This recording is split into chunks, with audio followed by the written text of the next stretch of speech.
For those living in the grim darkness of the 41st millennium, the line between hero and villain is often blurry to say the least. Do you do what you feel is right, even if it's against the law? Do you push back against the rightful authorities to ensure that you save more lives? Is the path you've chosen one of actual heroism? Or have you simply deluded yourself into thinking your actions are justified no matter how terrible they are? This philosophical conundrum was what lay at the spiritual heart of one of 40K's most iconic events, the Badab War, and plagued the mind of its central figure, a hero so immense as to be hailed as one of the greatest chapter masters of the 41st millennium, Luft Huron, chapter master of the Astral Claws, the Tyrant of Badab, and the man who would one day come to be known as the infamous pirate Huron Blackheart. If you've somehow never heard of this guy, Huron is easily one of 40K's most popular antagonists, and considering how amazing his story is, it's not difficult to understand why. There's even a large segment of the fanbase that believes this dude should replace Abaddon the Despoiler as 40K's primary antagonist, a sentiment I personally don't wholly agree with, but I'll admit, after reading his story, I get it. Huron was a man who overcame impossible odds and held back hordes of ravenous nightmares for centuries, yet despite his good intentions and noble ambitions, he was never appreciated for his sacrifice. His anger, resentment, and unrestrained lust for glory would see him drag the Imperium into one of the most intense civil wars in its history.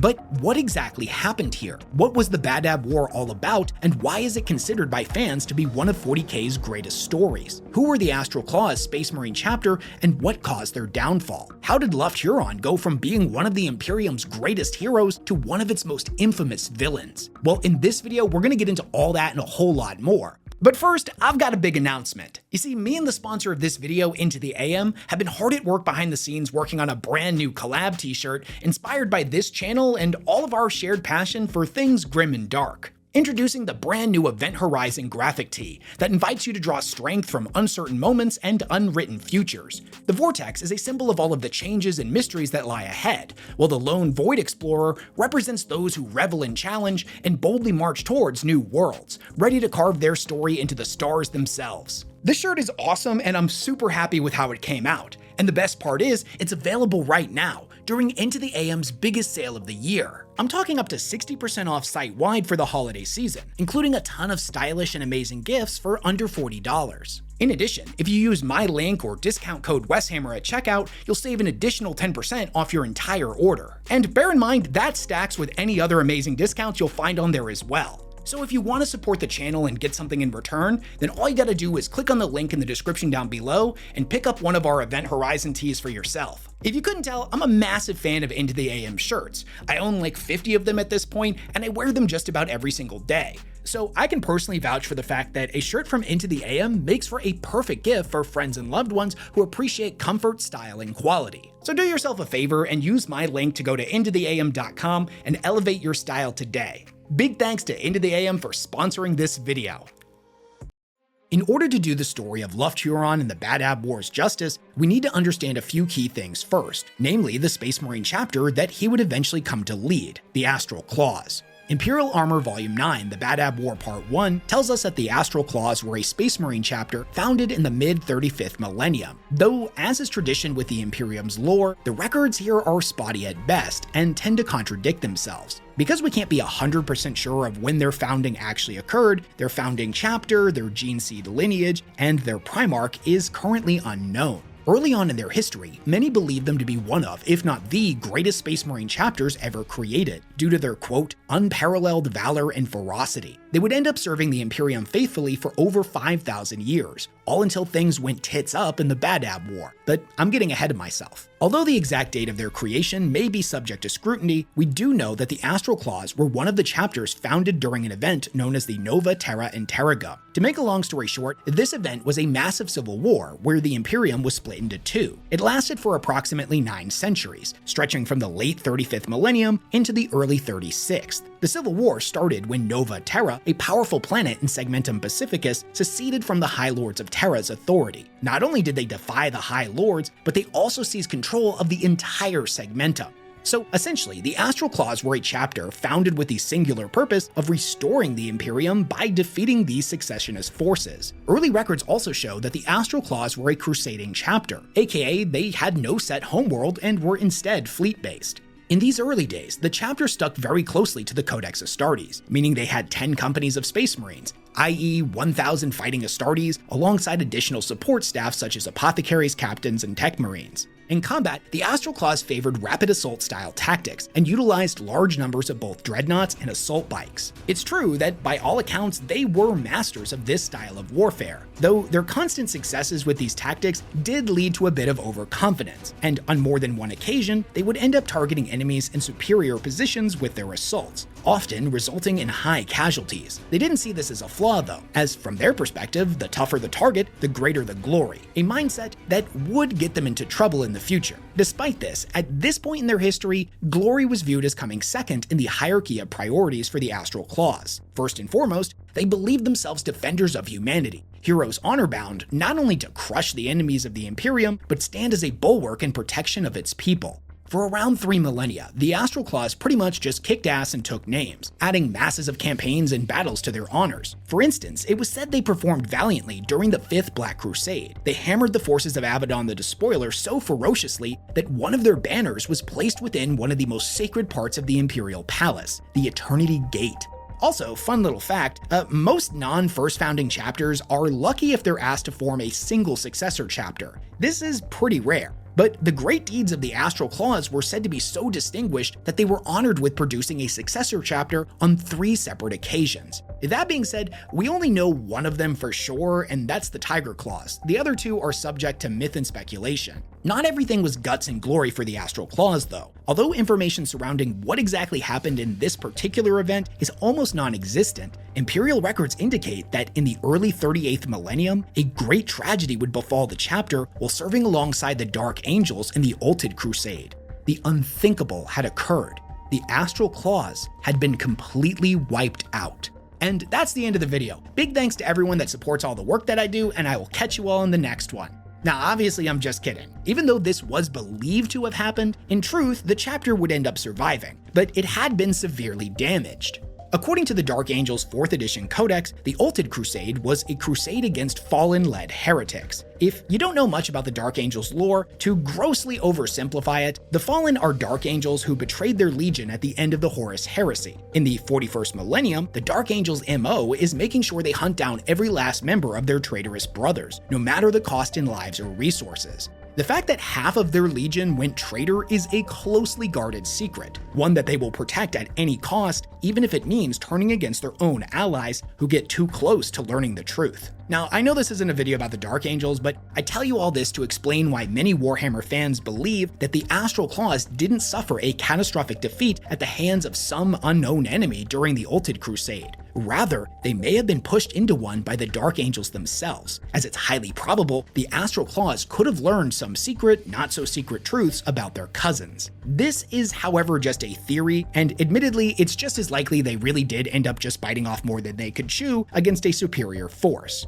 Whatever actually happened, it was clearly really bad for them, and brought an enormous amount of shame down upon the chapter, considering that they were sent on a penitent crusade shortly after. If you're unfamiliar with these, a penitent crusade is essentially a war of redemption or destruction, in order to make amends for a past failure. Few chapters that are sent on one of these end up surviving, as they're basically forced to go without reinforcements or more resources, and just continuously fight on and on and on until they're eventually wiped out. But the Astral Claws were one of the few exceptions, and they were seen 18 centuries later, not only alive, but fighting at full strength. However, these events were said to have changed the character of the chapter. By the 39th millennium, they had a real reputation for being glory hounds. The early ideals of the chapter in protecting all the citizens of the Imperium first and foremost, that had definitely taken a back seat.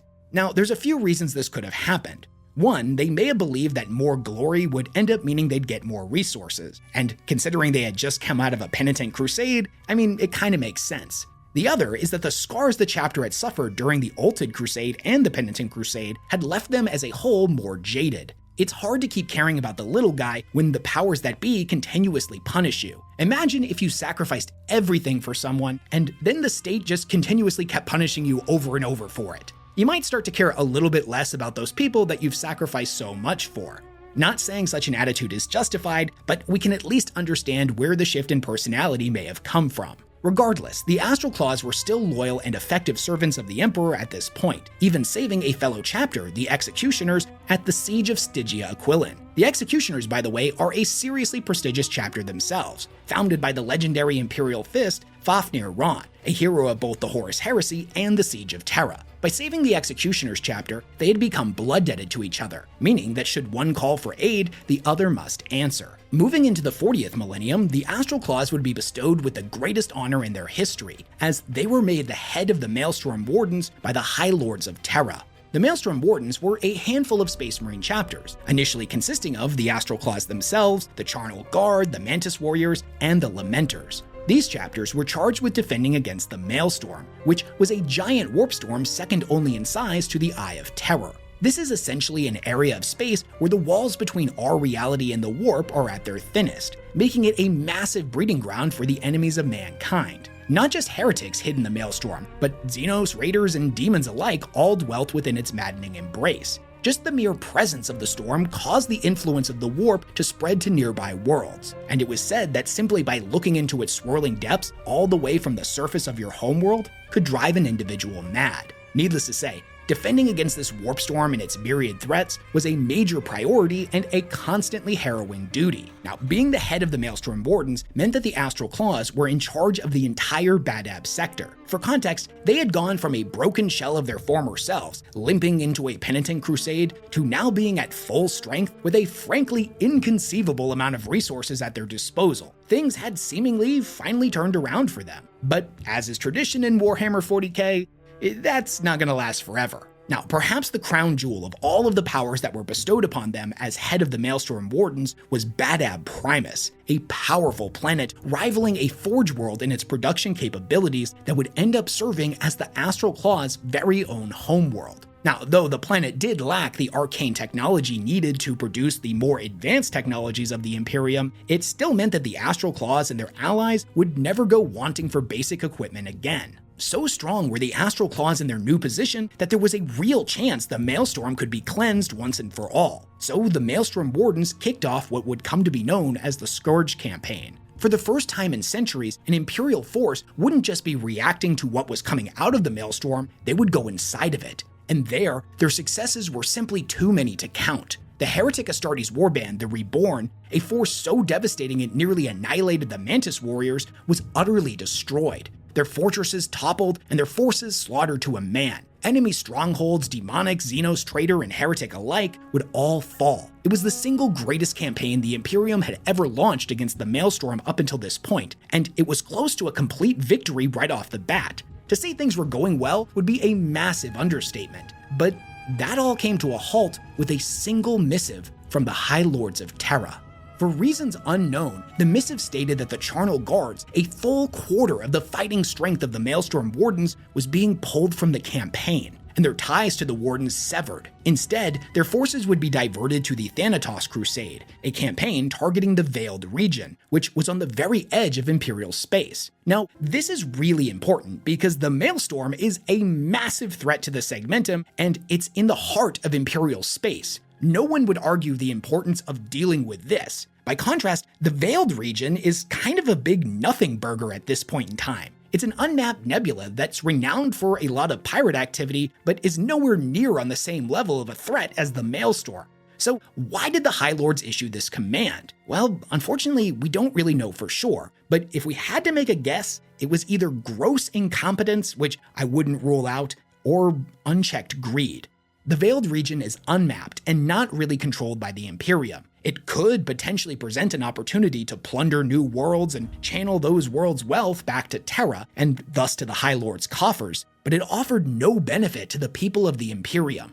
Now, the Astral Claws were understandably furious at this decision, but to their credit, they did try to take a rational and reasonable approach. They contacted the High Lords of Terra and requested another chapter be assigned to the Wardens to replace the Charnel Guard. Their request was bluntly refused. This ended the Scourge campaign in its tracks. The Astral Claws simply no longer had the numbers they needed to continue fighting through the Maelstrom. Now, the Scourge campaign had lasted 11 years. Put yourself in the shoes of the Astral Claws in this moment in time. You've lost countless brothers, fought horrors that could drive even an Astartes mad, all because you know this will protect the Imperium. Then all of that bloodshed and sacrifice is snatched away by the Imperium itself in the form of a bureaucratic slip of parchment. So with that in mind, the Astral Claws at this point did pretty much all they could do. They and their allies returned to the Badab sector to lick their wounds and recover their strength. 20 years would pass after the conclusion of the Scourge campaign, and at that point, all of their hard-fought victories were completely undone. A gigantic Space Hulk named the Unhallowed Heart appeared on the edge of the Maelstrom. This Space Hulk irradiated strange demonic energies, driving any who came near it utterly mad. Even Space Marines found themselves unable to assault the Unhallowed Heart without falling to the will of the Dark Gods. This Space Hulk devastated the defenses guarding the Maelstrom, which had been set up in the wake of the Scourge campaign's successes. And those defenses had done a lot over the last 20 years to keep what forces were left in the Maelstrom bottled up. After smashing through the first line of defenses and destroying all forces sent to try to stop it, the Unhallowed Heart warp-jumped into the world of Ashuna. A full quarter of the planet's population died in a single night as the Space Hulk unleashed endless hordes of demons. Those that didn't die to the claws, fangs, and blades of the Neverborn ended up taking their own lives due to the maddening aura of the Unhallowed Heart. Finally, after all of the horror it had inflicted, the Space Hulk would eventually be put down, thanks in large part to the Lamenters. For some reason, the Lamenters chapter was able to approach the Space Hulk and was seemingly immune to its corruption. Thus, they were the only ones who were capable of destroying it. They suffered heavy losses in the process though, losing over 300 battle brothers, which is a full third of their strength. So to quickly recap, the defenses around the Maelstrom were destroyed, and the forces of the Maelstrom Wardens were utterly devastated. The High Lords of Terra still refused to provide reinforcements to the Maelstrom Wardens, and worse, the Ordo of the Inquisition dedicated to hunting demons, the Ordo Malleus, heavily criticized the Lamenters for their actions, nearly accusing them of heresy for destroying a demonic Space Hulk. Not exactly sure how that's heresy, but accusations like this from the Inquisition, not exactly uncommon territory. The Ordo Malleus basically said the Maelstrom Wardens had failed in their duties and should have destroyed the Space Hulk far faster than they did. This is honestly just a classic case of Inquisition paranoia. Even still, these accusations deeply infuriated the Maelstrom Wardens, who had sacrificed so much to destroy the Unhallowed Heart, especially the Lamenters. With the initial defenses around the Maelstrom destroyed, the enemies of man within were able to rampage through space once again. 14 more years would pass after the destruction of the Unhallowed Heart, and the Badab sector would end up being plagued with Orc raiders. These Orc raids wreaked havoc across the sector, claiming millions of innocent human lives. Raids that would have been impossible a mere 15 years ago. Raids that would have been impossible if the High Lords of Terra had assigned one more chapter to the Maelstrom Wardens after removing the Charnel Guard.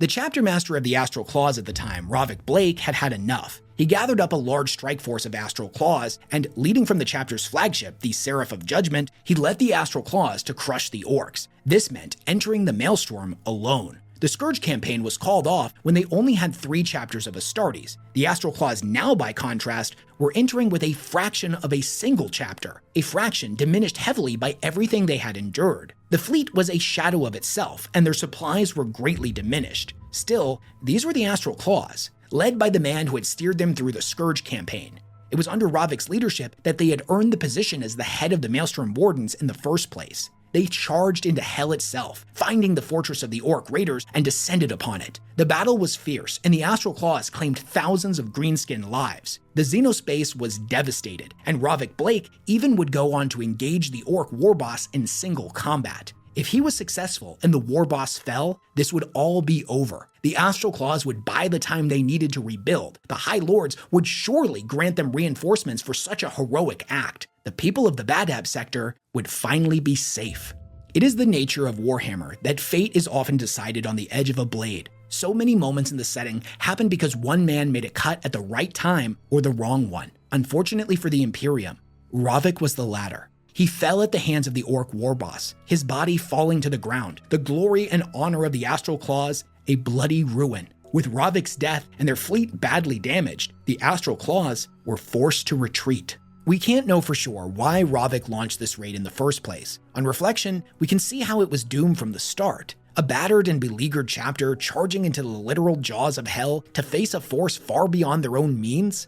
In the years to follow, people would say Ravik was glory-hungry, that he was an example of the rot at the heart of the Astral Claws. Yet, from what we've seen here, from the acts this chapter has performed, that doesn't sit quite right with us. The Astral Claws were glory-hungry, yes, but this raid seemed more born out of frustration. These orc raids would never have happened if the High Lords had not stunted the Maelstrom Wardens in the first place. The attack into the Maelstrom really seemed like a desperate act to save the people of Badab.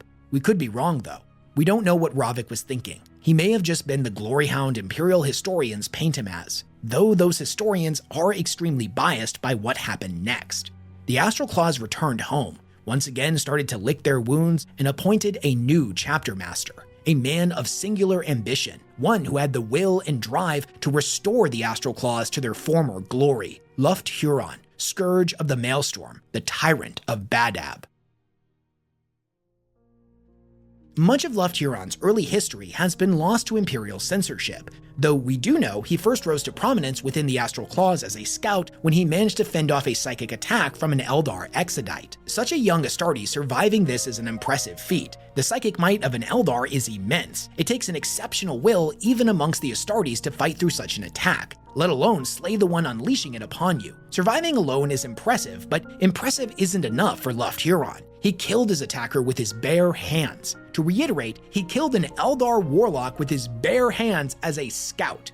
Eldar Warlocks are extremely skilled with blade and psychic powers. Killing one with your bare hands as a scout is a legendary act. This rightfully earned him huge acclaim and adoration from within the chapter. After completing his time as a scout, Huron was placed into the ranks of the Reserve Devastator Company. This is in accordance with the Codex Astartes, the ancient scriptures laid down by the Primarch Rabute Gilliman on how a Space Marine chapter should operate. The Astral Claws are a Codex-compliant chapter, meaning they follow the Codex. Being made a Devastator in the Reserve Company is the next step in rank advancement from a Scout. Reserve companies see a little less action than battle companies, but this didn't stop the young Tyrant distinguishing himself. He proved a masterful commander, an expert tactician, and an unparalleled fire coordinator. The latter was something that young Luft was very proud of personally. He viewed the particular calculated application of intense firepower as an art form. Where painters made masterworks with brushstrokes, Huron made them with perfectly maximized killing fields. From here, Huron rocketed up the ranks as a rising star. He wasn't just a peerless warrior, he was charismatic and people liked him, both mortals and Astartes alike. His skills and personality combined saw him quickly promoted into the 3rd Battle Company,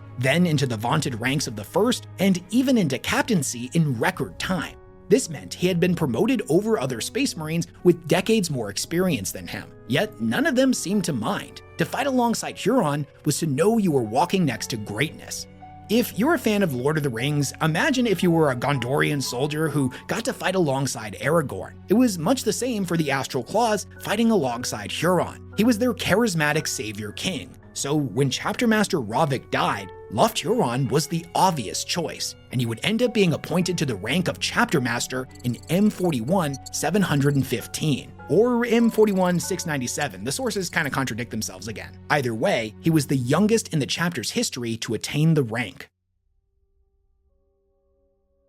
After being appointed as chapter master, Huron would move to strengthen the Astral Claws and restore order to the Badab sector. Working together with the rest of the Maelstrom Wardens, Huron ordered the expansion of the chapter fleet. He did this by building new ships and launching raids to capture pirate vessels. In addition to this, the Astral Claws began stockpiling massive quantities of Exterminatus-grade weapons, each of which were capable of rendering a planet's surface to dust, purging all life in an instant. Then, to secure the Badab sector borders, Huron ordered numerous fringe worlds reduced to lifeless husks. These worlds had been known to harbor enemy fleets in the past, so removing them denied the foes which lurked within the Maelstrom a vital staging ground for future raids. This was a pretty genius first step, but unfortunately it did very little in the immediate to turn the tides of bad fortune that had beset the Astral Claws. Shortly thereafter, Badab Primus, the seat of their very power within the sector, would end up falling to civil war in the 718th year of M41, when a coup was launched against the planet's governor. Now, this coup had been backed by off-world smugglers and raiders that sought to install a ruler who would turn a blind eye to their activity. These nefarious individuals would end up supplying the rebels with weapons weapons, and more importantly, tainted drugs. Now, you see, Badab Primus is a hive world, and that means it has tons of people, and more importantly, tons of gangs. These gangs made excessive use of combat drugs, like most hive world gangs across the galaxy. And a lot of citizens within these hive worlds would also use drugs as a way to escape the living hell that was their existence. So, by tainting the drug supply of the hives, the coup leaders essentially manufactured their own army of crazed devotees. A little side note here, it's important to understand that at this point in time, the Astral Claws didn't have direct rule over Badab Primus. They simply used it as their main base of operation, more of a staging ground than a citadel. So this was a coup against a human planetary governor, not the Astral Claws themselves. However, that didn't really matter, as this was of course still a threat to the Astral Claws' power, so they intervened. Luft Huron ordered immediate and drastic action that saw the Astral Claws assault with brutal efficiency. The Astartes butchered most of the ruling class, along with conducting merciless purges of anyone they saw as immoral, effectively murdering everyone with a drug addiction within the hive. In the ashes of Badab Primus, Luft Huron declared himself as the Tyrant of Badab. He took legal claim to Badab Primus and the entire Badab sector as his domain. The thing is, with Imperial law, it seems he had every right to do this. He issued a formal statement upon the ascension to Tyrant, claiming it was to, quote, better protect these worlds and those souls that dwell upon them in the glory of the Emperor. This proclamation not only referred to the Warden's Charter, the document that empowered the Astral Claws as Lords of the Maelstrom, but the Edicts of Ultramar. Essentially, even though it's super rare, there is precedent for something like this, and the Imperium has laws and rules for this kind of mini-empire to exist within it. Plus, numerous chapters do rule their homeworlds directly. Even the very title that Huron chose for himself, the Tyrant, echoes Ultramar in this way as it comes from ancient Greece.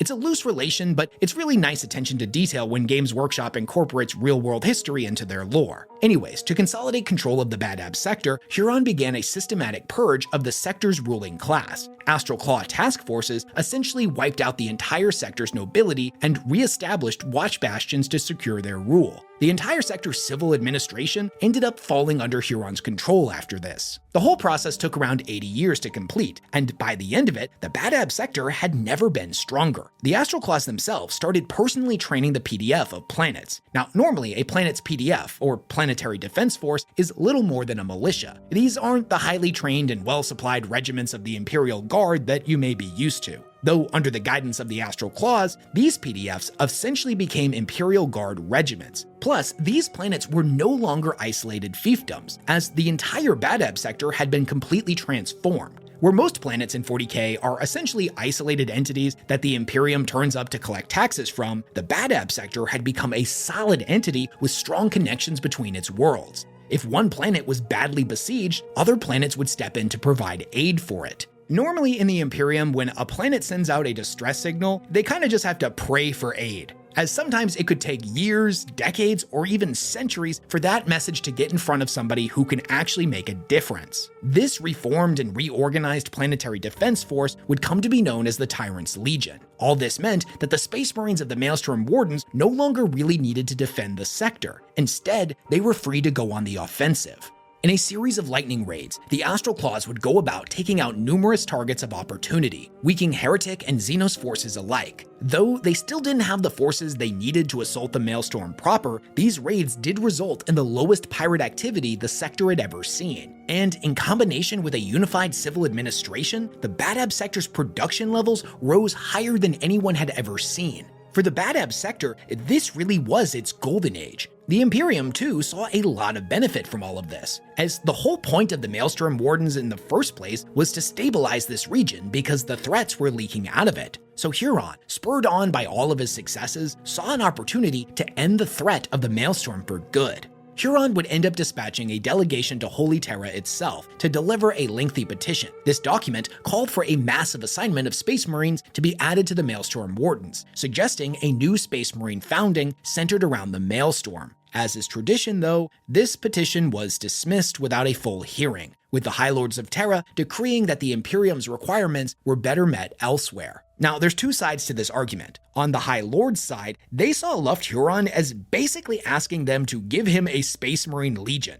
a force of super soldiers not seen since the Horus Heresy. But from Huron's perspective, this was kind of ridiculous. He wasn't asking for a legion, he was simply asking the High Lords to expand the Maelstrom Wardens, something that he had asked on multiple occasions in the past and had been routinely denied. And this was a force that the High Lords themselves had diminished in the past and wasn't really able to do its intended job. The promise of ending the Maelstrom for good that is the real clincher here though, as the Astral Claws and their allies had gotten really close before, and with a few more chapters, they had a real chance of pacifying this area for good. The Maelstrom was at this time the second largest warp rift in the galaxy. It was a huge front that ate up a ton of resources to keep contained. Removing it as a threat would stabilize a large part of the Imperium and free up a lot of forces to fight on other fronts. The amount of fronts the Imperium has to fight on is frankly insane, so we can't really stress enough here how closing just one would be a massive boon. Now, if Luft Huron could actually fully pacify the Maelstrom is a separate point. To a certain level, yes, all the heretics, Xenos, and other such ne'er-do-wells hiding within the Maelstrom could be killed. Though, admittedly, the corruptive presence of this thing is gonna eventually draw in more heretics, and the worlds within can never be resettled.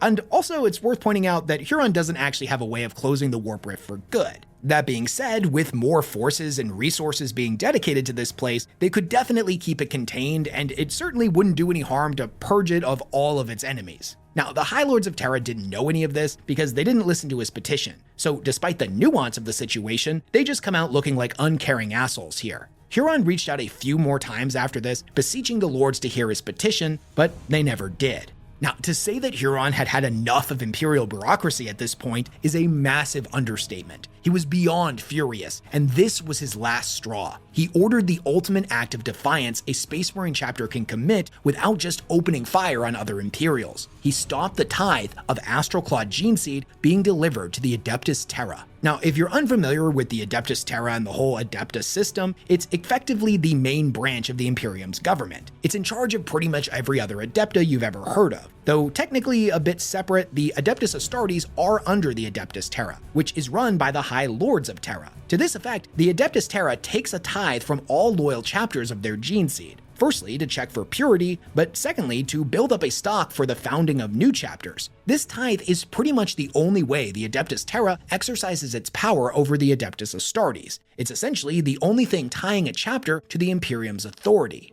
Space Marine chapters, for the most part, are free to essentially act, organize, and effectively do whatever they want, so long as they pay that tithe. The Adeptus Terra likes for most of them to follow the Codex, but that doesn't even apply to every chapter. The gene seed tithe is the only thing that does, so to refuse it is essentially refusing the rightful authority of the Imperium. You may as well be declaring yourself a renegade at that point. Not only did Huron deny the High Lords their tithe, he essentially closed the borders of his sector. This act was essentially a full-blown rebellion, because Badab was a major shipping lane. Masses of raw ore passed through it on the daily, which is why it was so important to defend it in the first place. Huron didn't tell these shipments to go around though, oh no. He instead directed them to the worlds of Badab itself. Masses of other worlds depended on these shipments, and the High Lords lost masses in tithes, especially as Huron began to not even pay his own planetary tithe. This whole crisis was known as the Badab Schism. Effectively, Huron used his powers as defender of the Maelstrom to not only steal these shipments, but to construct rings of defense, known as the Ring of Steel. This consisted of masses of orbital defenses around the inner and outer Badab system. In addition to the Ring of Steel, he ordered the construction of a new fortress on Badab, the Palace of Thorns. These acts are where Huron goes from being sympathetic to rebel. At this point, he is acting well outside the remnant of Imperial law, and his attention clearly isn't on the Maelstrom anymore. Otherwise, he'd be investing those resources into offensive measures, not defenses. Yet Huron didn't suffer any immediate admonishment. The Tyrant of Badab had exploited a critical flaw in Imperial law. This flaw lay in two conflicting powers. The first being, by the grace of the God Emperor of mankind, Astartes commanders are empowered to defend the Imperium by any means they see fit. The second was the Administratum's right to collect the Imperial tithe. Huron's actions cunningly pitted the very Adeptus Terra against itself and caused massive political debates. This stalled the Imperial response, giving Huron huge amounts of time to build up his defenses and his forces. This genius political maneuver bought Huron 150 years of building up. During this buildup, Huron didn't just hurdle up, he made active gains. One such example being the Lycanthos Drift campaign, which was focused around wiping out the last remnants of a massive rebellion. It was, however, on the outside of the Maelstrom Zone, so the Astral Claws were technically abandoning their duty by pursuing this. But the areas they were supposed to guard were safe, and this region of space wasn't that far away, so it was fairly justifiable. In addition to the Astral Claws forces that he was leading personally, Huron would end up linking up with other Imperial elements as well, and together they ruthlessly annihilated all of the rebels. By all accounts, things had gone pretty well, but Huron being placed in charge like this did earn them a bit of ire from the Firehawks chapter, as their chapter master, Stibor Lazaric, was also present and believed he should have been given command. Now, if you want my personal opinion, I think this kind of stinks of jealousy, as Huron, by all accounts, was incredibly successful. He managed to reduce the rebellion to rubble in less than a year. And think about it, Huron in this moment had the perfect opportunity to seize this region of space. It was adjacent to the Maelstrom Zone. It had a history of rebellion. He had just demonstrated to everyone the effectiveness of his new system. Any power-hungry dictator would have seized this opportunity to expand his power. Yet Huron doesn't. He goes back to the Maelstrom and celebrates his glory. Following this victory, Huron would go about asking the Black Templars to declare a crusade against the Maelstrom, and they agreed. Thus, the Maelstrom Wardens once again assaulted the Warp Rift. This would be the single most successful campaign into the Maelstrom ever, eradicating numerous threats that had plagued the Imperium for millennia. The campaign only was cut short when the Black Templars ended up getting called away, this time to aid the Ultramarines who were still recovering from the First Tyrannic War at this point. Now make no mistake, this isn't the same thing that happened with the High Lords when they pulled out the Charnel Guards, and from our perspective, we can kind of see where the Black Templar are coming from when we know how horrific the First Tyrannic War was for the Ultramarines. Huron being outraged in this moment shows that he's starting to care more about his own personal glory than all of the good he's supposedly doing, something that's inevitably going to be his downfall in the future. Though, then again, if we're trying to be fair, having the rug pulled out from under you once again may have just been hitting a sore spot. This would be the last the Astral Claws would really taste victory, as the 8th century of the 41st millennium was coming to a close. The Imperium was swept by crisis at this point, some far outside the Maelstrom, and some very close to home. These crises weakened Huron's hold over the Maelstrom Zone as convoys were raided and cult-led rebellions started to skyrocket.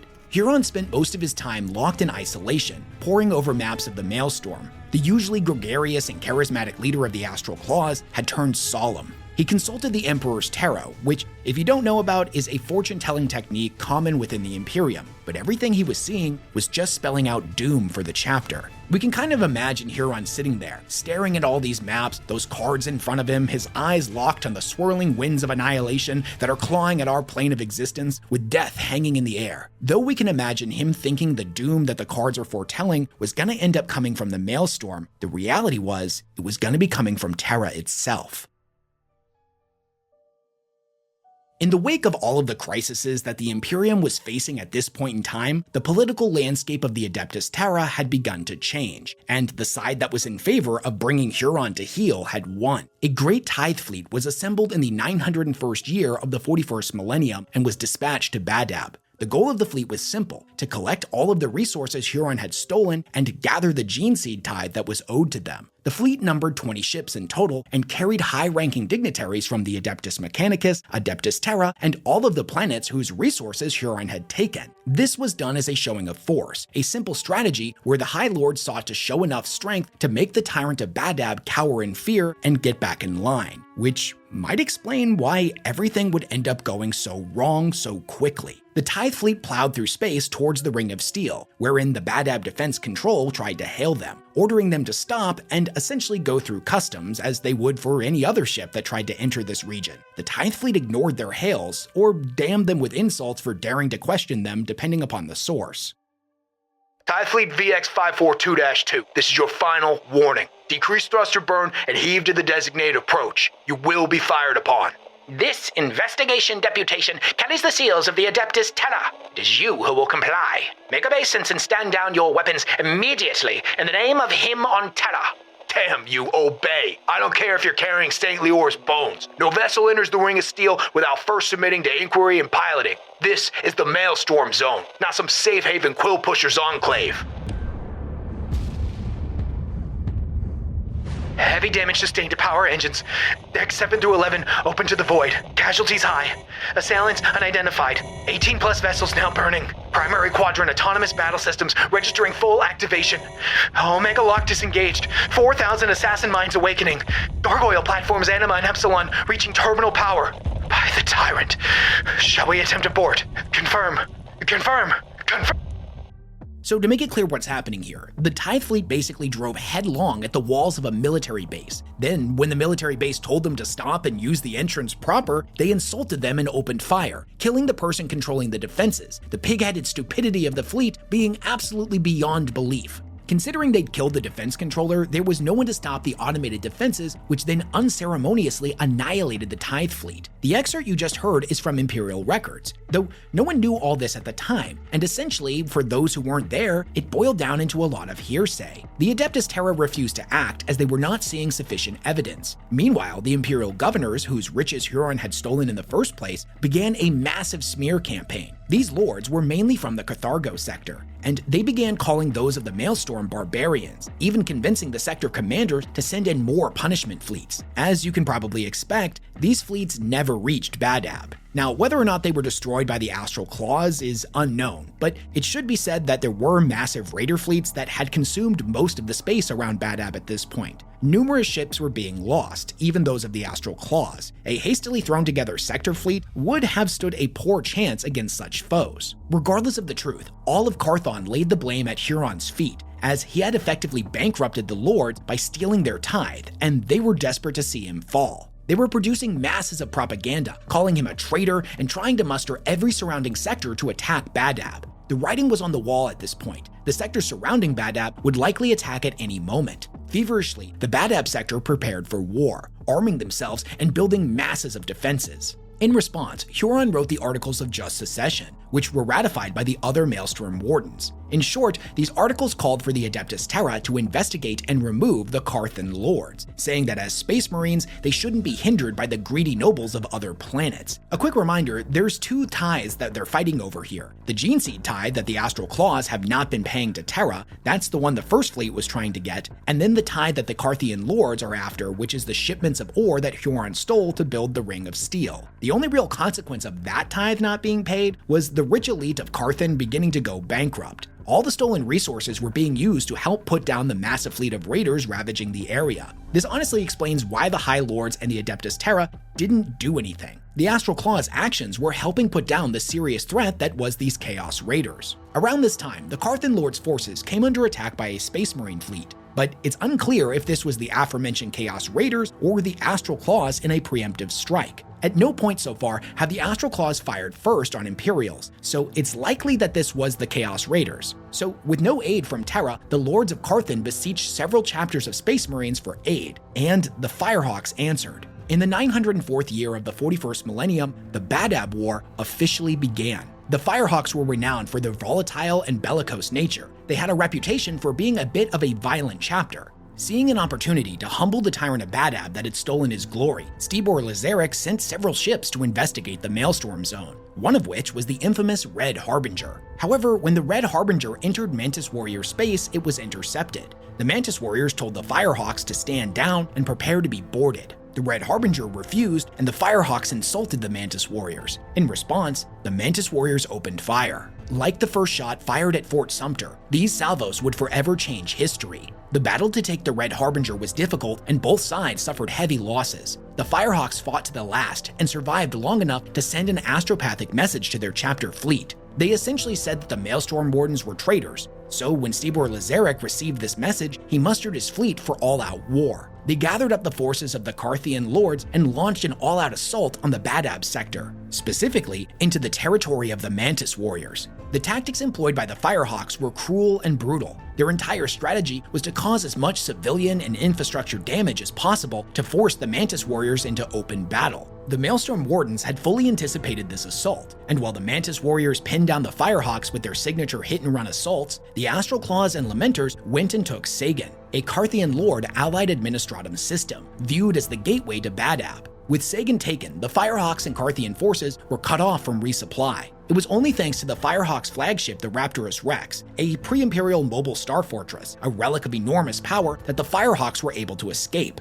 Most of the Carthian forces weren't so lucky and were slaughtered by the Maelstrom Wardens. Yet, before they escaped, the Firehawks glassed one of the Mantis Warriors' worlds as a parting gift. From this point on, the Firehawks are in full retreat, and the Carthian lords are in utter disarray. The Maelstrom Wardens consolidated their gains and focused on forcing the Firehawks out of their territory. Luckily for the Firehawks, the Marines Errant, one of the best spacefaring chapters in the Imperium, came to their aid. Their arrival did little to hold back the Wardens, though. The Astral Claws and their allies began raiding deep into the Carthargo sector. The Firehawks were essentially useless, constantly trying to force a full-scale battle against the Wardens, one they had no hope of winning, by the way. The Marines Errant did the best they could, but they themselves were heavily restricted because they had oaths of loyalty to the Lamenters. The two chapters had become close on the Corinth Crusade and essentially refused to fire upon each other. This only served to anger their respective allies and limit both sides' strategic gains. Despite all this, by the end of 904 M41, the Wardens controlled most of the sectors surrounding the Maelstrom. The war only escalated more as the Astral Claws called upon the Executioners to fulfill their blood debt. From this point on, it's easier to call the forces of Huron the Secessionists. Now, pushed to the brink of collapse by their losses, the Carthian lords launched a desperate assault on stations holding tithe. They did this because they were all about to go bankrupt and needed tithe to pay all of their debts. The Marines Errant aided their desperate assault, but Huron led an ambush against that assault.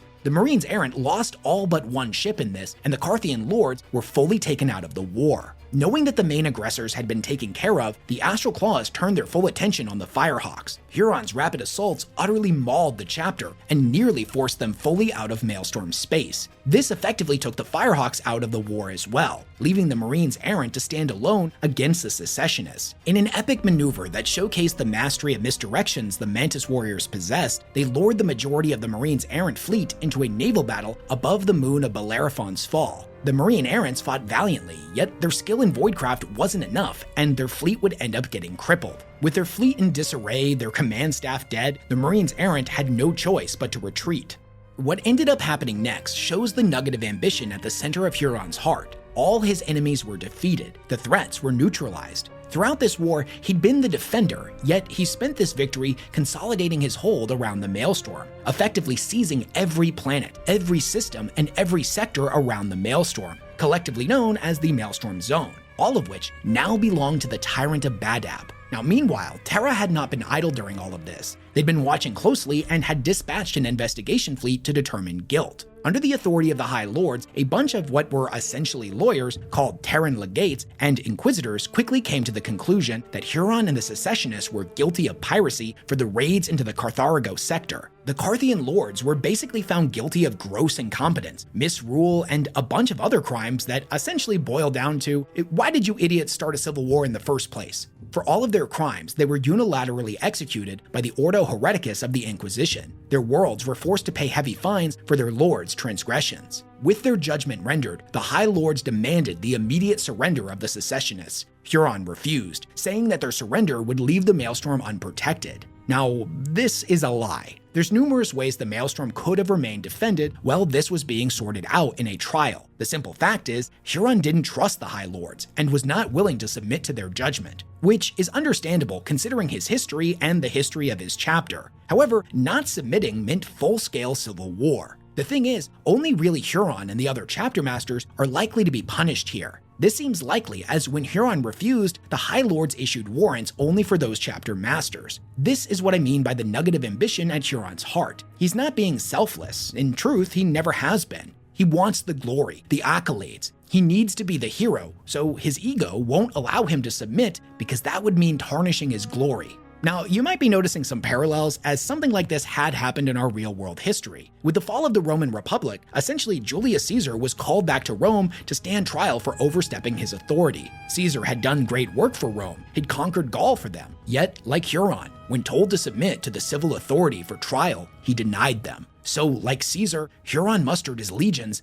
and let the die be cast.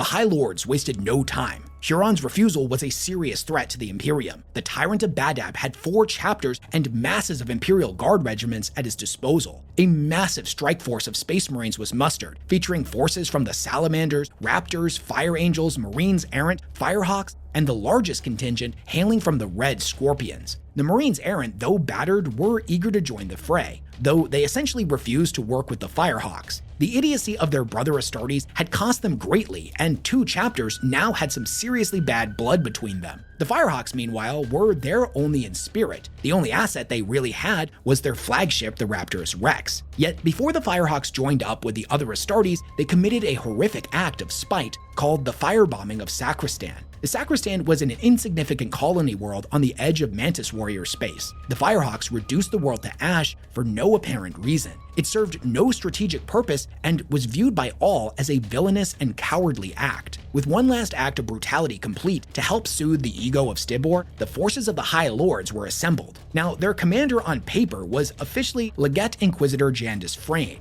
However, their practical overall commander was Varant Ortis, chapter master of the Red Scorpions.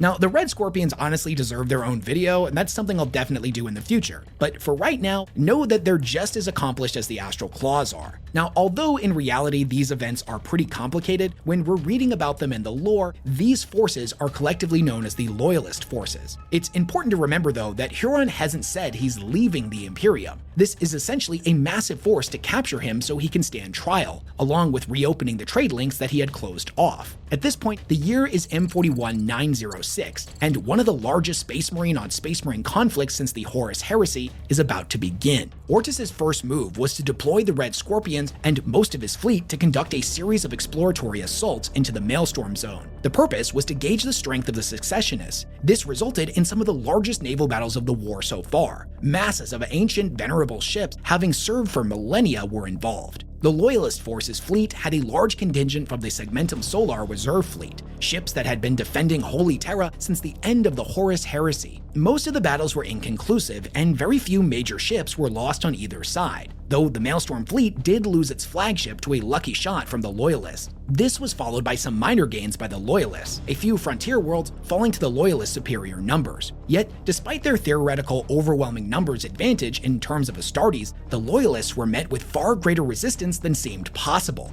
Ortis's opening strategy was to try and spread the Secessionists thin, to create a weakness in their lines and then exploit it. No weakness emerged, however, and a new strategy had to be deployed. Chapter Master Ortis ordered a series of large raids on the Vianaya system. Now, this system was a lot like Sagan, a gatehouse to the Maelstrom Zone proper. In addition to this, Vianaya seemed comparatively weakly defended and had ongoing pro-Loyalist uprisings. The Loyalist raids on Vianaya met with moderate success. The Tyrant's Legion proved a palpable match for the Loyalists, holding back the Astartes raids and keeping control over Vianaya. However, the mortal Auxilia paid heavily for holding the world, losing roughly 178 humans for every Space Marine killed. Each member of the Tyrant's Legion who died was not easily replaced. These were humans trained by the Astral Claws, and with the war in full swing, every Astartes was needed for combat. None could be spared to train fresh replacements. Despite these heavy losses, the Tyrant's Legion forced the Loyalists into a stalemate. Following this stalemate, Huron sent diplomats to the Loyalists asking Chapter Master Ortis for a parley in order to try to resolve the war peacefully. Legate Inquisitor Frayne cautioned Ortis from participating, suspecting that this was probably a trap. Ortis rebuffed Frayne's caution though, trusting in the honor of Space Marines. The meeting was set to take place on an old abandoned asteroid station in the Grief system. Attending from the Loyalists was Chapter Master Ortis and Chief Librarian Severin Loth, both of the Red Scorpions. On the Secessionist side was the Tyrant of Badab himself, Luft Huron, and the Chapter Master of the Mantis Warriors, Sartok. Both parties arrived at the abandoned base with a small escort, and the talks began. The negotiations quickly began to unravel though, for a few reasons. Firstly, Huron was acting pompous and arrogant, saying that Ortis should bow down before him and join his cause. This is kind of, frankly, a stupid move by Huron. Ortis is well senior and has accomplished even more than Huron in his long storied career. To talk with such arrogance to a commander as veteran as Ortis was lunacy. Secondly, Sartok basically shut down any negotiations, saying that the Firehawks chapter master Stibor needed to be put on trial for his war crimes, which should tell you just how bad the firebombing of Sacristan truly was if Space Marines are calling it too far. For his part though, Ortis was professional and very firm, saying that the secessionists needed to heed the authority of the High Lords and stand down. Reaching an impasse, both sides retired to separate chambers aboard the station, when suddenly, 3 Chaos Renegade ships emerged from a nearby gas giant. The fleet set upon the Loyalists and the Secessionists, launching ships to board the abandoned station. In the ensuing carnage, Chapter Master Ortis and Sartok would end up getting killed. Ortis's body was luckily recovered by Chief Librarian Loth. The Red Scorpions managed to board one of their ships and escape. Meanwhile, Sartak's body was left for the Crows, and Huron escaped without recovering it. Accusations were laid on both sides. Huron blamed the Inquisition. The Red Scorpions blamed Huron. Inquisitor Frayne, however, had multiple theories, one suggesting that this was the work of the Dark Gods. However, another theory of theirs is a lot more convincing. Okay, so remember how we were saying that Huron's attitude during these negotiations was kind of pompous and shitty? Well, one of the few direct quotes that we have from these talks parallels the rhetoric of Horus Lupercal. Huron said that the Astartes were being made slaves to the greedy bureaucrats of the Imperium, one of the same arguments that Horus used to turn his fellow Primarchs against the Emperor. We also know that Huron was a skilled diplomat, orator, and chiefly not actually an idiot. If he really wanted peace, he knew that telling Lord Commander, Chapter Master of the Red Scorpions, Magister Militem Verant, let me break the siege of Rax Ortis, to bow to him was ridiculous. He wanted those talks to fail. That was the point. This combined with his early escape and not recovering Sartok's body has us convinced this renegade assault was Huron's doing. Though the truly damning evidence for this is what was uncovered in the Mantis Warriors' records after the war had ended. Sartok and the Mantis Warriors didn't agree with Huron's decision to defy the High Lord's edict in the first place. In fact, they were questioning why Huron was the leader of the Maelstrom Wardens. The Frayne's theory is that this whole incident, one that would go down in Imperial history as the betrayal at Grief, was a distraction for Huron to assassinate Sartok, allowing him to frame the Inquisition and get the Mantis Warriors back in line. A masterful piece of political maneuvering, but one that shows his true ambitions once again. Huron was done with the Imperium.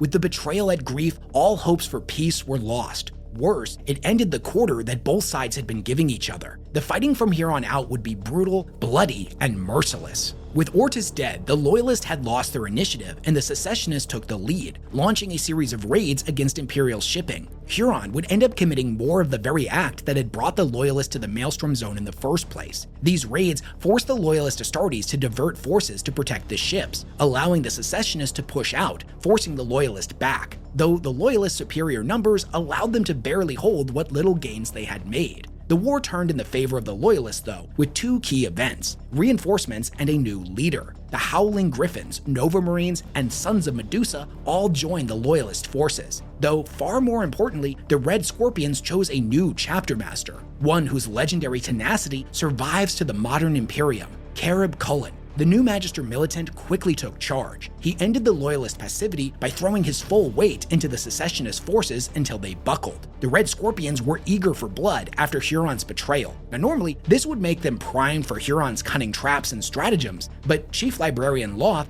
tempered their ire. This meant the Red Scorpions fought in a much more ferocious but disciplined state, wreaking measured retribution from the Astral Claws. Quickly, the Loyalists retook what little ground they'd lost. In addition, Cullen turned Huron's tactics against him, and the Loyalists began raiding the Secessionist shipping lanes. This would wreak havoc on the Tyrant supply lines. Now meanwhile, the Nova Marines and the Sons of Medusa began assaulting Mantis Warrior Space and the Sagon system, both of which were vital gateways to the Maelstrom Zone. In addition to these offensive moves, Cullen established a new major staging ground known as Vengeance Station. This not only secured the Loyalist supply lines, but gave the Loyalists a fortress within the Maelstrom Zone. In a swift stroke, Cullen had established a credible offense and defense that left the Secessionists reeling. Okay, so now it's M41-907, and the Badab War Civil War has entered its third year. Massive naval engagements are the norm, thousands of Navy men die every hour, and the Imperium finally lands on its first major world, Garthia III. Now this planet was a blighted, acidic, and incredibly lethal jungle world. Loyalist forces of the Salamanders, Raptors, and Fire Angels would end up clashing with the Astral Claws and the Mantis Warriors. The fighting here was brutal, close, and fast. Lightning hit-and-run raids were the norm, and Marines died tangled in man-eating vines, their former brothers' gauntleted fists closing around their throats. Now the thing is, there was nothing really of strategic value here. It was simply a vital navigational world. a stepping stone deeper into the Maelstrom Zone. Even still, the fighting here would last for over a year, but by the end of 907 M41, it would be in the Loyalist hands, and the secessionists would have lost their first system to the High Lords of Terra's fleet. Now, early in 907, the Marines Errant unceremoniously and suddenly left the Badab War, and this decision gets them a lot of ire from the remaining Loyalists. We can't be sure why, but the Marines Errant fought in this conflict when it still had some semblance of honor. By Gargotha III, there's only bloody knives and rotting corpses. In addition, the Firehawks prove too bitter and bloodthirsty to control, and Cullen forcibly retires the entire force to the rear guard. This proved to be a vital stroke of fortune though. A cunning raid by Huron outflanked the Loyalists targeting their rear. Raptorous Rex ended the threat and left a trio of Lamenter strike cruisers burning in space. The High Lords had grown eager to see the Badab War ended, and fresh reinforcements poured in daily from Terra, along with word that several more chapters were sending forces to aid the Loyalists. With little other choice, Huron took a defensive position and ordered his forces to dig in across all of his worlds. Now, Cullen knew that a siege would kill his momentum, and that he must strike now or face a bloody and grueling war, so he launched a daring assault on the world of Surengrad. Now, this is a fortress world that never submitted to Huron during his pogroms. It in fact had been fighting him since 901. Half the planet had fallen to his forces, but if Cullen's forces could break through to the defenders and liberate the world, the Magister Militant would have a fortress in the heart of the Tyrant's empire. To that effect, a Salamanders and Raptor strike force was sent in to aid the defenders. Unfortunately, the strike force's landing was seen off by the planet's orbital defenses, so a new plan was hatched, known as Operation Sedna. Under the cover of a diversionary attack, a covert strike force of Raptors was landed on Surengrad. These Astartes were 300 kilometers from their target and were wearing armor stripped down to only the bare essentials. For weeks, they would march across tundra, ice peaks, and blistering gales. Now, eventually they arrived at their target, and the Raptors breached the orbital defense batteries. They were successful, but they took heavy losses, leaving the Salamanders to retake the world and repair Surengrad's ruined defenses.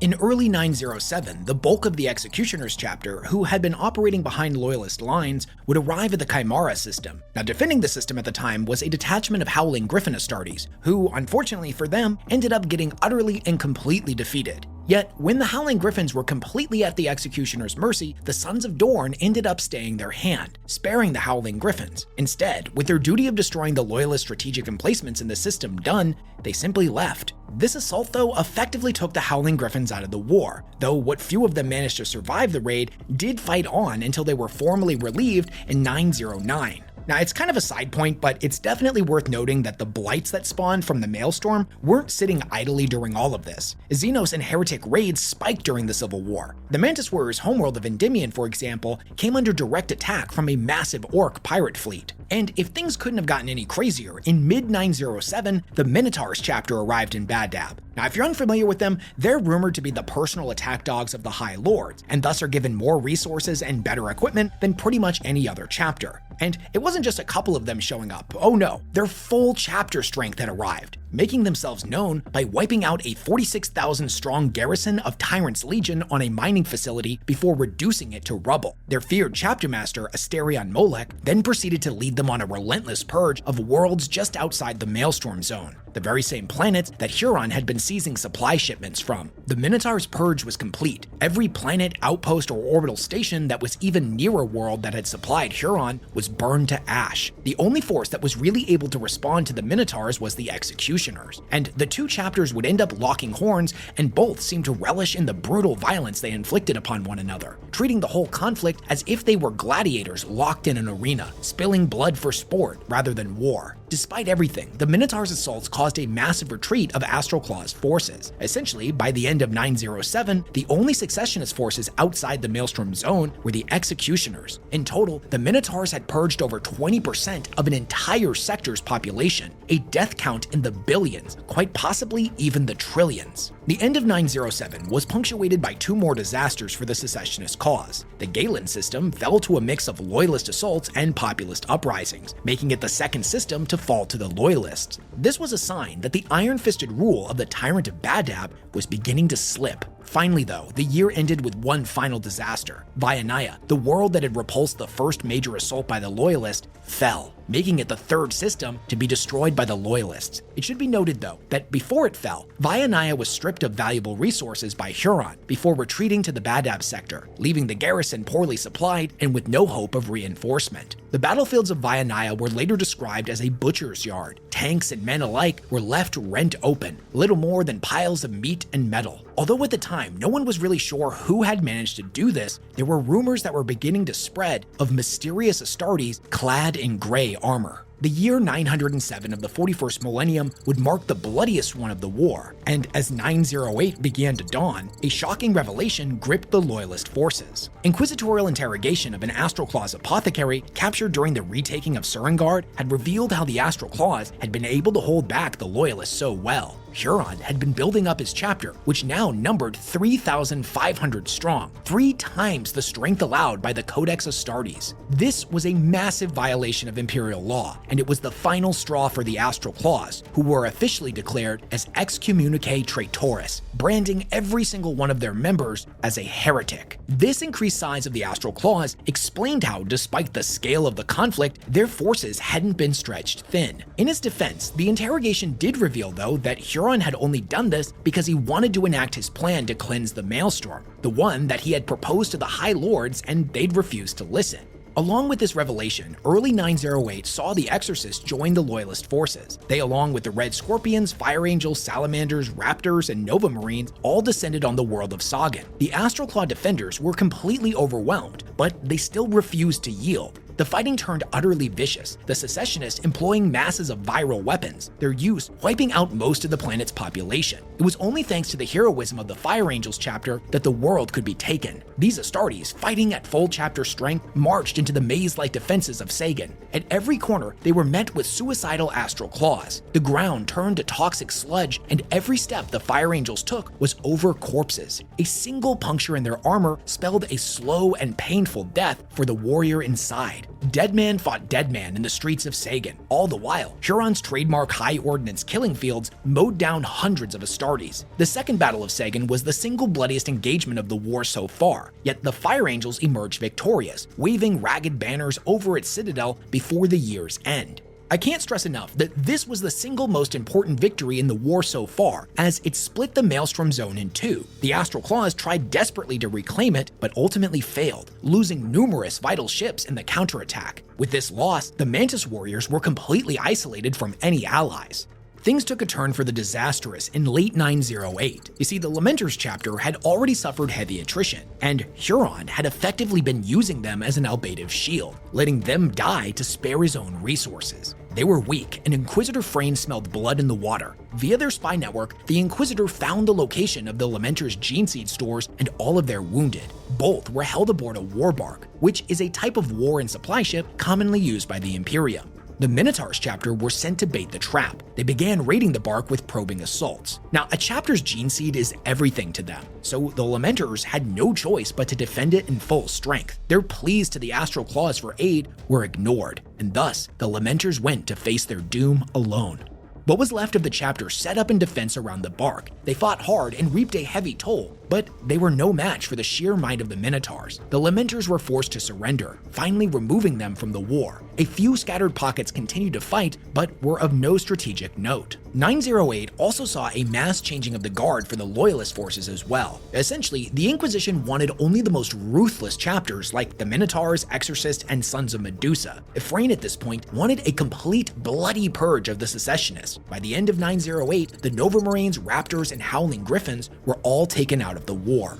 However, the Salamanders, who had faced major pressure from Frayne to be reassigned, wielded their enormous influence to remain part of the war. By M41-909, the death knell for the secessionists had begun to sound. The Lamenters were out of the war completely, while the Mantis Warriors were reduced to fighting a desperate guerrilla resistance. Now, it's true they saw some major asset gains during this point, but they were utterly unable to hold any ground. The Astral Claws were standing by in the Badab sector, and Huron had given up control of anything outside of this region. The Tyrant had also become increasingly unstable and paranoid. His ambitions were in ruin, hopes of victory gone. Only one path lay in front of him, and that was the complete destruction of his chapter. The only real movement the secessionists had left was in the executioners, who skulked in the dark space around the loyalist lines, though they refused to take orders from Huron, simply doing as they pleased. 909 was ultimately a lull year in the Civil War, yet as it drew to a close, all could see the end of the war coming. All eyes turned to Badab, to the Palace of Thorns, all except for Huron's.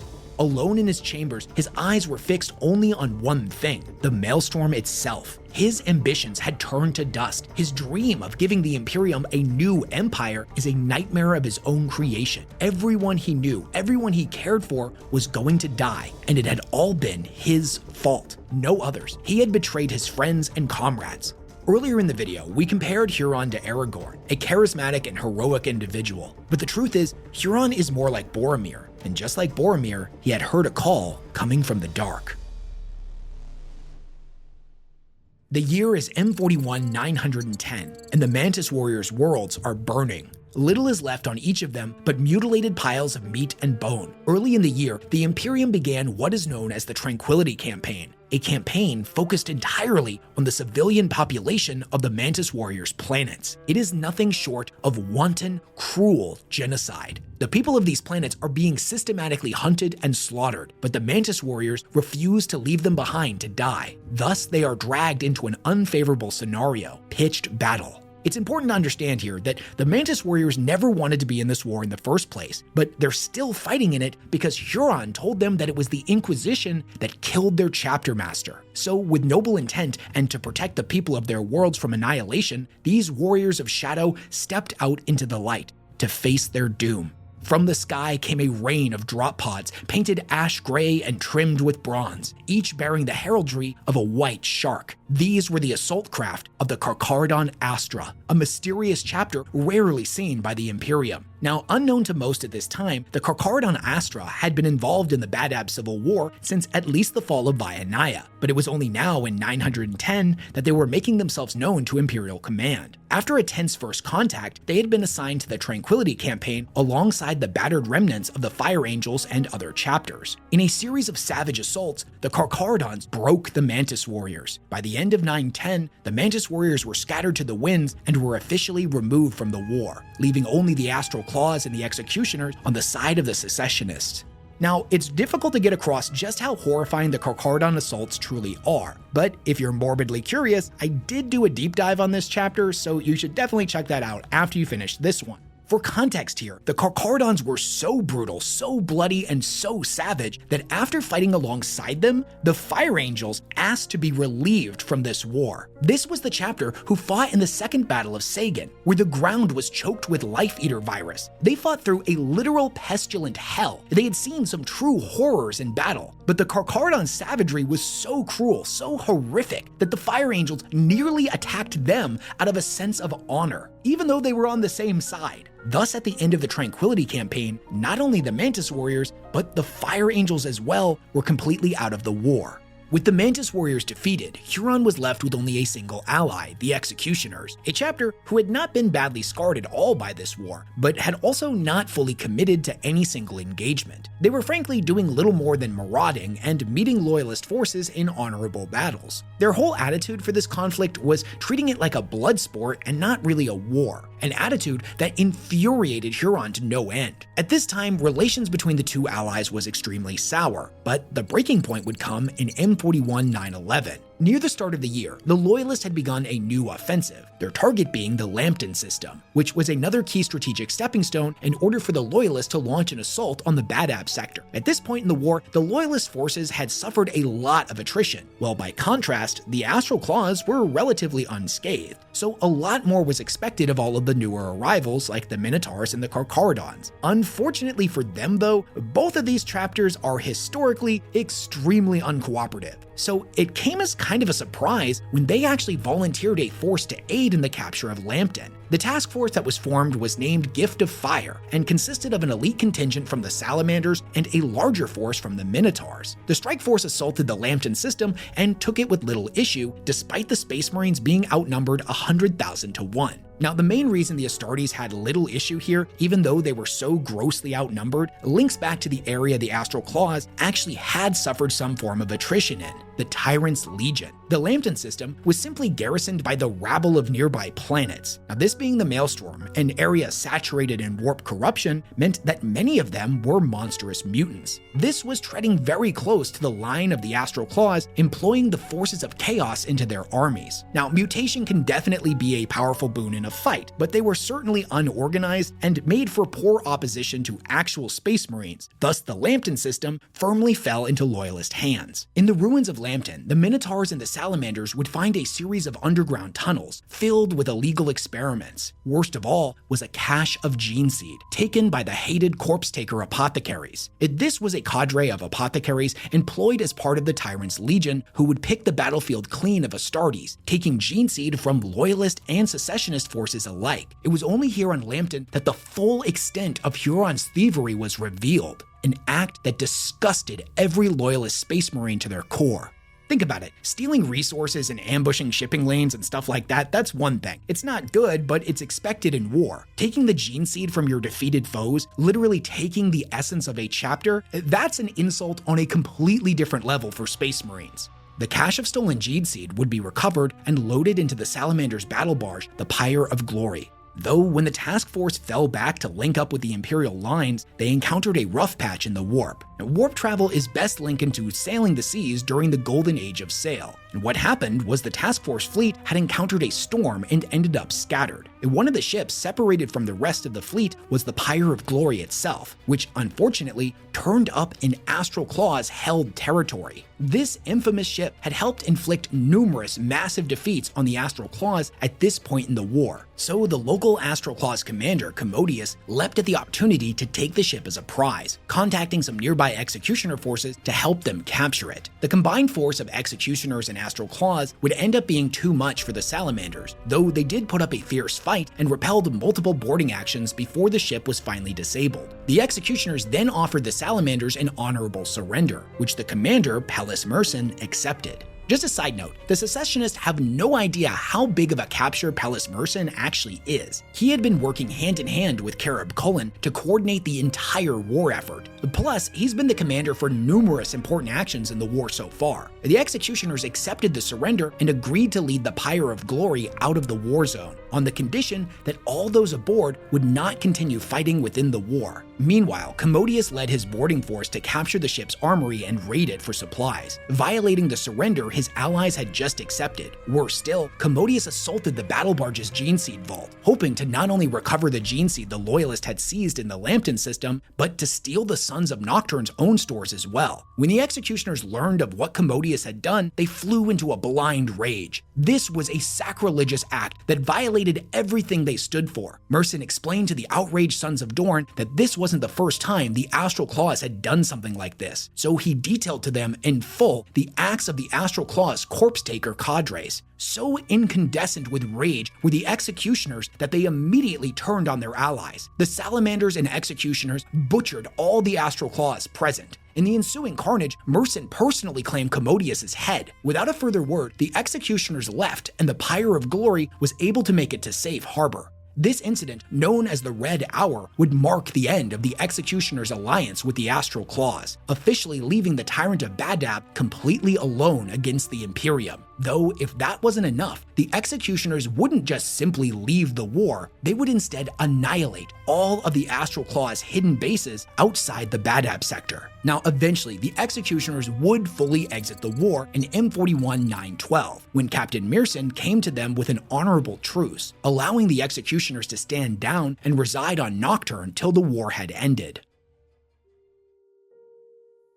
Luft Huron took the betrayal of the Executioners extremely badly. In a proclamation that officially ended any hope of any under his command rejoining the Imperium, Huron addressed his troops. The following is a paraphrasing of what he said. The Imperium of Man is an institution riddled with corruption. It is a bankrupt, rotting carcass fit only for the grave and the crows.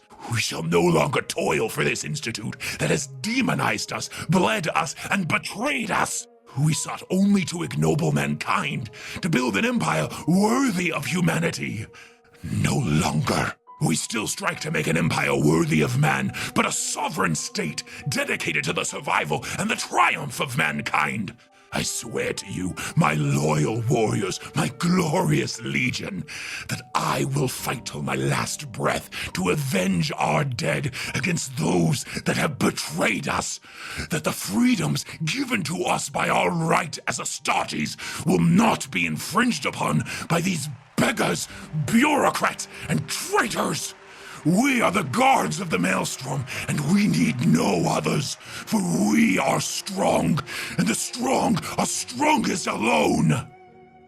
Following this speech, which by the way was broadcast throughout his entire domain, Huron would order a massive purge. All symbols of imperial authority were destroyed, and all clerics were purged. It's important to remember that despite the Imperium declaring them heretics, the citizens and troops of Badab still worshipped the Emperor of Mankind. They still believed in the Imperium, but this speech and these purges ended that. The Astral Claws had become cruel. They violently lashed out at the populace of their planets. Random, brutal purges were commonplace. Astral Claws simply slaughtering people for perceived slights. All the while, Huron grew more paranoid, hidden within the Palace of Thorns. Many assassins had tried to take his life at this point, and during these purges, one got dangerously close. At this point, the Astral Claws were no longer protectors in any form. They'd always been stern disciplinarians since Huron took control, but now they were just brutal bullying tyrants. The general mood of his fellow Astartes was little better. All they simply desired was to inflict as much pain as possible on the enemy before they died. At this point, they were no longer just secessionists, they were full-blown traitors. In late M41-911, Lord Commander Cullen put into action the first step in his plan for the fall of the Badab sector, the invasion of Pi Rose. Often considered the gateway to Badab, this was a system with a stable warp route to the Badab system. If the Loyalists could take this, they could strike directly at Huron's fortress. The invasion of Pi Rose was heralded by a series of exploratory raids from the Red Scorpions, Exorcist, and Minotaurs, but only the Red Scorpions and the Exorcist would join the full assault alongside a large contingent of the Imperial Navy. In total, the equivalent of 6 full companies were drawn up for the invasion. Unfortunately though, the invasion fleet was met with immediate disaster. Warp storms damaged several of their ships, and a few of them were even lost. Worse still, this meant the Loyalist fleet was spat back out into real space far from their desired entry point. Their initial plan had been to arrive close to the enemy to take them by surprise, though due to the storms, they arrived several days outside of the Pyro system, completely losing the element of surprise. This meant the fleet had to endure days of long-range torpedo bombardment as they closed with the enemy defenses. When they did finally close the gap with the foe, they met fierce resistance, and not just in numbers, but in sheer suicidal killing intent, taking heavy casualties as enemy ships literally rammed into the Imperial ones, all guns blazing as they did so. Later on, Vice Admiral Kagawa would say this of the enemy ships: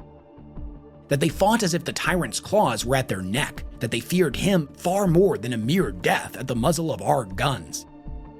Having neutralized the few ships garrisoned in the system, the Loyalist fleet split into its 2 primary objectives. The first was to be handled by Vice Admiral Kagawa, neutralizing the prestigious Pyros 5 orbital defenses. The second was for the Red Scorpions and the Exorcist, who were to seize the naval bases of Curtius Secundus. Immediately, Kagawa's forces met extreme difficulty though, losing multiple ships and many more sustaining heavy damage while trying to neutralize Pyros 5's defenses. At this point, pretty much every ship under the Vice Admiral's command had sustained heavy damage, so with no other option, Kagawa was forced to retreat from Pyros 5. But they did manage to take out all the orbital defenses before leaving. Meanwhile, on Curtius Secundus, the Adeptus Astartes met with greater success. The Red Scorpions and Exorcist immediately established beachheads across the Forest Moon and its lunar stations, initially encountering a stiff resistance from Tyrant Legion forces. Though, unusually, These well-trained regulars were paired alongside masses of conscripted slave troops, men and women with bomb collars strapped around their necks and then thrown headlong into the enemy guns, a testament to the irreplaceable losses the Astral Claws had suffered throughout the war. No longer did they have the numbers to hold back Astartes with their well-trained Tyrant Legion. Despite the combined force of the suicidal attacks from the slave troops and the remnants of the Tyrant Legion, the Astartes still made decent headway, though they were unable to do little more than secure their landings. The mighty Carib Cullen had even made planetfall on Curtius, leading the Loyalist assault personally. Now understand this, at this moment in time, every single move that has been made is all according to one general's plan, and it wasn't Cullen's. Luft Huron unveiled his masterstroke. Concealed defenses on the Forest Moon opened up. The Astartes fleet above Curtius Secundus was nearly instantly decimated. The ground forces were pummeled with artillery. Huron's guns shelled enemies and friends alike, all to lock the Loyalists down. From his hidden base came his armored assault, led personally by the Tyrant of Badab himself, though the worst was still yet to come. Translating into system in perfect striking position was the last of the Astral Claws fleet. At its head, the Seraph of Judgment, the last Astral Claws battle barge in existence. The last and largest major naval engagement of the war was about to begin. The secessionist fleet stormed into the system, seeking to cut off the two parts of the Imperial fleet. They easily turned aside the Imperium's rearguard, but their bloodthirst caused them to lose formation, some ships outpacing others while many more were left vulnerable. From the dying and fleeing Imperial rearguard came the Gauntlet of Ages. This ship was commanded by a young female captain whose name has been lost to Imperial records, but her actions single-handedly saved the Imperial fleet. She stood firm against the full might of the traitors, cutting down the enemy as she ordered deft maneuvers through their fragmented formation. Her actions bought the Imperials precious time to regroup and reform under Kagawa's direction. For her heroism, though, the Seraph of Judgment descended upon her, destroying the Gauntlet of Ages with all souls aboard lost. Though the time she bought allowed the Astartes and the Imperial Navy fleets to regroup, this left Carib Cullen and his forces trapped on Curtius Secundus. It is often said that history doesn't simply repeat itself, but it instead rhymes. All around Curtius Secundus, the dropsite massacre of Istvan V was playing out anew. Loyalist Astartes standing shoulder to shoulder and dying back to back as their defensive rings were destroyed, the boots of traitors grinding their armor into the earth. Most beachheads collapsed, all the Astartes deployed within them slain. Only the main landing zone held out, Carib Cullen personally holding the line. This was where Huron personally attacked, leading his bodyguard into the fray, knowing that if Cullen fell, so too would their lines. Captain Silius Alberek of the Exorcist moved to block Huron's assault. His counterattack failed, and the Exorcist died to the thundering guns of the Astral Claws, though they did weaken Huron's bodyguard enough to stop the entire landing zone from being overrun by his breakthrough assault. Despite this, not even the Emperor of Mankind himself could have stopped the clash of these two titans of their time. Luft Huron and Carib Cullen personally met in a battle atop a pile of rubble and dead. The Lord Commander of the Red Scorpions met Huron with stoicism and grace, while Huron responded with curses, rage, and fury. The two legends clashed, claw against sword, loyalist against traitor. The pair were evenly matched, but Huron's raw fury gave him the advantage, putting Cullen on the defensive. All the while they fought, Huron roared about how he had been betrayed, how he was going to bring glory to the Imperium, how he was righteous and Cullen was the lapdog of despots. Cullen was silent throughout, until it came time to deliver a blow the Tyrant of Badab would never heal from. Cullen struck Huron with the truth. You are a traitor and a cur, a cruel and petty false king, no better than a pawn of chaos. You were brought to ruin all the Astral Claws and striven and bled for these ages past for corrupt vanity and pride.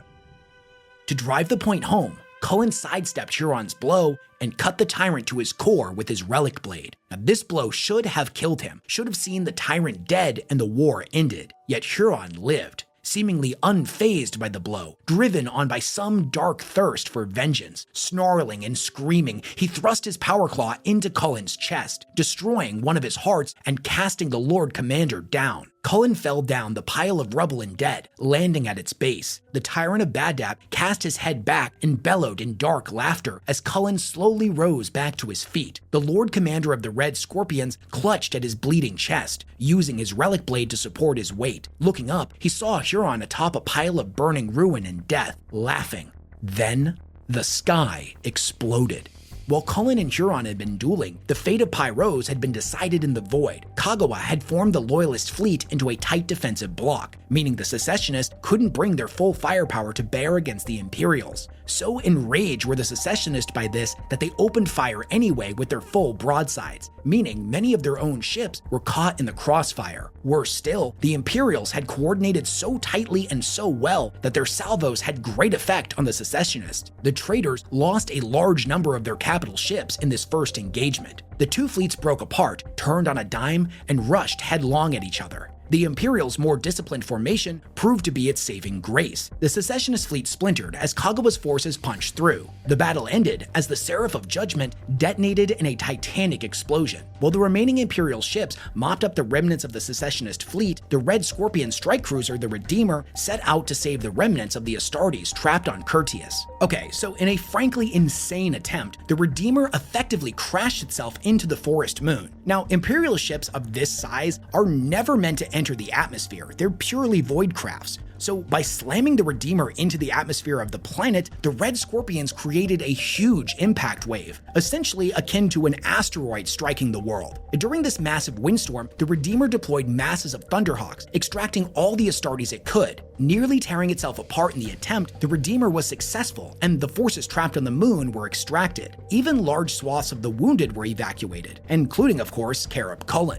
With their forces evacuated, the Imperials retreated from Pyros, and not necessarily defeated, but definitely badly wounded. In truth, this was a case of Huron winning the battle but losing the war. He had put all of his remaining strength into this counter-assault. With his loss in the void, he could no longer contest any of the Imperium naval efforts. Badly wounded himself, he ordered a massive retreat to Badab Prime. Though Pyros effectively ended the Badab Civil War, the war for the Badab system itself had just begun. After both sides retreated from Pyros, the war entered a period known as the Silent War. The Astral Claws didn't have the navy to make any moves, and the Loyalists didn't have the forces to break through the Ring of Steel. This period would last until early M41-913, and was marked by lots of small engagements and a general retreat of the Astral Claws to the Badab system. Loyalists even noted at this time that some of the Astral Claw elements appeared to be deserting the Tyrant, fleeing into the Maelstrom where no Imperial could follow. This period ended with the arrival of the Star Phantoms in full chapter strength. Their fleet, combined with the repairs made to the ships that survived Pyros, meant that the Loyalists finally had a fleet that could break Badab. Inquisitorial spies also managed to ascertain a weakness in the Ring of Steel, as the defenses were largely automated and controlled from a star fortress known as Sentinel Sigma. Now, this vulnerability had emerged due to the now crippling paranoia of Huron himself. He refused to give many of his commanders any positions, meaning many of the Rings of Steel stations were fully automated alone. So by removing Sentinel Sigma, the entire Ring of Steel would be disabled. So the final assault was launched, the full might of the Imperial invasion fleet translating into real space directly above Sentinel Sigma. At its head was the Raptorus Rex, towing a severed chunk of a star behind it. You see, this was no battle, no invasion. It was an execution designed by the machine cult of Mars. The Raptorus Rex tore ahead of the invasion fleet and let the celestial bomb strike Sentinel Sigma. The chunk of star took out the station's void shields and most of its defenses. Following this came the invasion fleet's guns and a host of boarding torpedoes. The star fort stood little chance, and despite the ferocious efforts of the Astral Claws' second company, Sentinel Sigma fell in hours. From inside the taken fort, the Tech Priest of Mars disabled the Ring of Steel, leaving the rest of the invasion fleet free to take the Badab system, which honestly, they did without even waiting for the Ring of Steel to fully fall. Badab Secundus fell swiftly to the Minotaurs, who began violent and brutal purges of the governments Huron had set up. With the Badab system falling apart in short order, there was but one target left: Badab Primus and the Palace of Thorns. Many clamored to be the ones to finally cut off the Tyrant's head, but the duty ultimately fell to the fresh Star Phantoms, the Firehawks, the Sons of Medusa, and the Carchardon Astra. Along with these Astartes forces, the Titan Legio Crucius was also assigned to this assault. The assault on Badab Primus was broken down into three prongs. The first would be to take out Badab Primus's orbital defenses. This would be left to the Sons of Medusa, the Firehawks, and two companies of the Star Phantoms. The pacification of the general planet would fall to the Carchardons, while the assault on the Palace of Thorns would be taken on by 7 full companies of Star Phantoms. The assault on Badab was preluded by mass bombardments of the planet's defenses, which were very successful battle and managed to shatter most of the Hive City's defense networks. Following this came a mass of Thunderhawks and assault rams. So great was the destruction and so numerous the landing craft that half of Badab was flung into an artificial night from the choking smoke. After an hour, the Titans of Legio Crucius made planetfall, reaping destruction across the planet and felling multiple hives. The Tyrant's Legion fought a desperate defense, but the forces arrayed against them were simply too great. The Carchardons offered no quarter, no chance of surrender. They simply slaughtered every soul they met. The Tyrant's Legion died screaming for mercy, their vox nets flickering into silence one by one. The only thing that was even able to put up any kind of real resistance was the Palace of Thorns itself. It was saved from destruction via a powerful void shield, though the palace's outer defenses were not so well protected, and the Star Phantoms were already storming them. The fighting was fierce. At every turn, the Star Phantoms were greeted by Huron's death traps, constantly stepping into fields of interlocking fire, the Tyrant's mastery of ordnance on clear display, paired with constant armored counterattacks. The Star Phantoms found themselves assaulting the same positions over and over again, taking 2 fire bases only to lose one they'd previously held. By the end of the first day of the assault, the palace was all that really remained. The outer defenses were choked with dead, the hives were all burning, and the orbital defenses were swiftly falling. No breach in the palace had been made. Even the Titans of Crucius had made no inroads to the citadel, though this would ultimately matter little, because as the second day dawned, the Imperials descended into the bowels of the hive cities, setting explosives and silently retreating. The Carchardons watched as the spires of Badab fell. Power across the world was lost, and all but the Palace of Thorns was reduced to rubble. With power lost, the Palace of Thorns' shields failed, allowing the Loyalists to finally bombard its guns. The Star Phantoms massed a large-scale Terminator assault to finally break the citadel. Every Astral Claw fought to their last breath, but they were all torn apart by Lightning Claws and Thunderhammers. Yet, as the Star Phantoms breached the citadel, the world of Badab began to crumble under their feet. The sheer ferocity of the Imperial bombardment having wrought too much destruction upon the planet. To his credit, Huron managed to hold a defiant last stand in his crumbling citadel, though it was over at this point. Everything Huron had built was in rubble. His world was burning. The Astral Claws were all but completely annihilated. Everything he had ever built, all he had ever desired, was in ruin. He stood over the dead Star Phantoms that had come to claim his life. He struck down their commander, stepping over the fallen fool. He would have his vengeance. He would kill all these betrayers, these petty lapdogs of a rotten corpse god. But suddenly, a shot rang out, a beam of white-hot melta. In his arrogance, in his fury, he had thought the Star Phantom's captain dead. The warrior was merely wounded. The shot struck his iconic lightning claw, causing the relic to detonate. The explosion incinerated his right arm. His armor caught aflame. Slowly, all watched as the Tyrant of Badab fell, and the Badab War was finally over. In the aftermath of the war, every single Astral Claw in Imperial custody was put to the sword, though there are rumors that some of them may have lived on as Black Shields in the Death Watch. The Mantis Warriors were sent on a 100-year penitent crusade. Their worlds were given over to the Firehawks, a cruel punishment considering it was the Firehawks' genocide of these worlds that had escalated the war in the first place for them. The Lamenters as well were sent on a 100-year penitent crusade. In addition, they were forced to give over much of their chapter's armor to the Minotaurs. The Executioners were given a lighter sentence by comparison. They too would undergo 100 years of penance, but their worlds would remain theirs, held in trust by the Salamanders chapter till their penance was done. The Badab sector was given over to the Star Phantoms, but the Maelstrom Wardens were not refounded. The very last act of the Imperium during this whole affair was to order the expurgation of all records pertaining to the Astral Claws. They wished to forget Badab, to forget Huron, and simply move on. Now, some secessionists did manage to survive the war, with Imperial intelligence estimating around 200 had managed to retreat into the Maelstrom with Huron's body, though an M41-927, a report came in that chilled the Imperium to its bones. Pirate activity had spiked around the Maelstrom zone. A group of Astartes clad in blood-red armor, bearing the clawed hand of the Tyrant were seen. Their lord was documented as saying to call himself Huron Blackheart. This was indeed the Tyrant of Badab, restored in twisted, gruesome flesh. In the years following, Huron would amass a force of raiders so great it would rival Abaddon the Despoiler's Black Legion. The Maelstrom Zone would be far more dangerous, and the Imperium forever weakened.